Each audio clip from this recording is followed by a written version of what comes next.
first question. Rules of origin, its importance in the world trade. So it is important in the world trade because rules of origin are criteria needed to determine the national source of product. Their importance is derived from the fact that duties and restrictions in several cases depend upon the source of imports.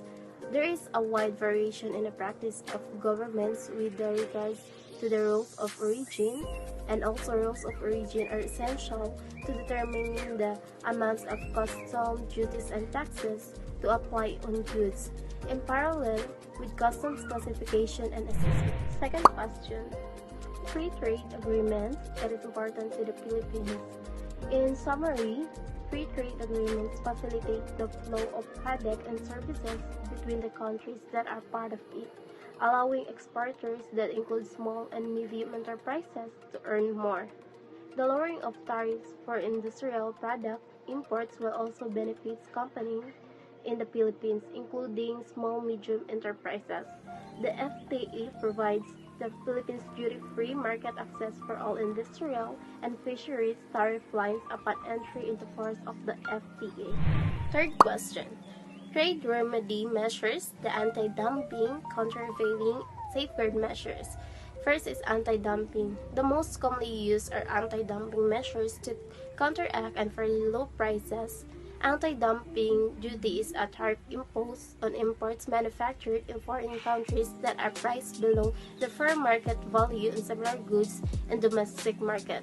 The government imposes anti-dumping duty on foreign imports when it believes that goods are being dumped through the low pricing in the domestic market. Anti-dumping duty is imposed to protect local businesses and markets from unfair competition by foreign imports. Second is countervailing duties. Counteract subsidies by national authorities that unfairly enable their companies to export at a lower price. And lastly, the safeguard measures. These measures do not counteract an unfair practice but allow countries to suspend import surges temporarily in order to grant local industries time to adjust to increase foreign competition on national market. Last question. General interpretative rules and commodity classification, its importance. So first, let's discuss the GIRs. GIR 1 establishes the legal basis for classification, terms, notes, and other GIRs, and establishes the priority given to the terms of headings and notes over the remaining GIRs.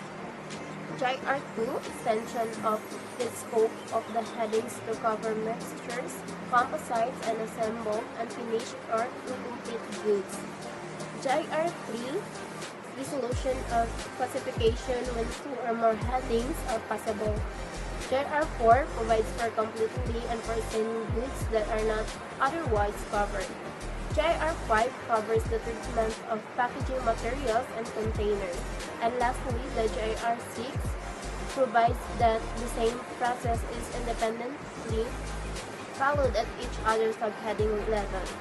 And the importance of this, it provides that the classification is determined principally by the terms of the headings and the relative section or chapter notes, and also applies to the classification of goods which are incomplete or unfinished but have the essential character of the complete or finished article.